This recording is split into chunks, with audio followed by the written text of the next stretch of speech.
Je pense que si l'Europe de l'Est est si pro-américaine, eux qui n'ont pas été libérés par les États-Unis en 1945, c'est justement parce qu'ils ont été libérés par l'Union soviétique.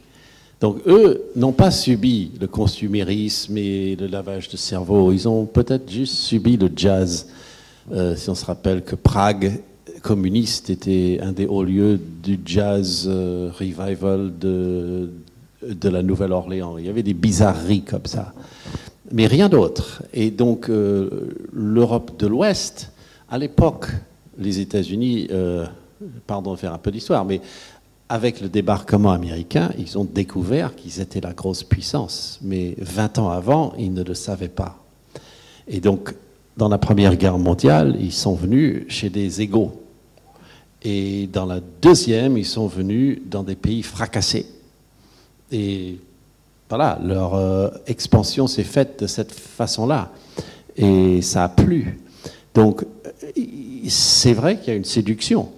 Mais il y a de quoi séduire. Et en plus, les deux systèmes sont assez proches. Est-ce qu'on a envie de vivre sous un tsar qui fait des oukases? Pas tellement.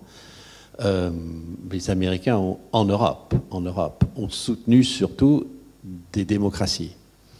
Il y a des micro-exceptions, la Grèce des colonels ou la junte turque pendant un certain temps. Mais grosso modo, ils ont surtout soutenu des démocraties et les ont consolidées et en plus leur ont offert le bouclier contre le communisme.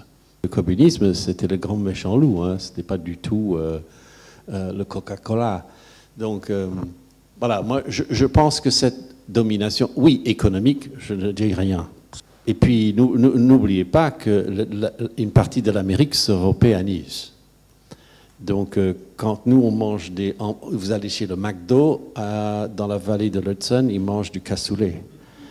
Et c'est de plus en plus fréquent. C'est même absurde à quel point l'élite américaine, bobo, est en train de s'européaniser. Donc, ça va dans les deux sens. Et que, quand l'euro était très forte, ils ont acheté, les Français notamment, les Européens ont acheté un maximum de boîtes aux États-Unis. Donc, ça marche dans les deux sens. Parce qu'il y a une affinité. Voilà.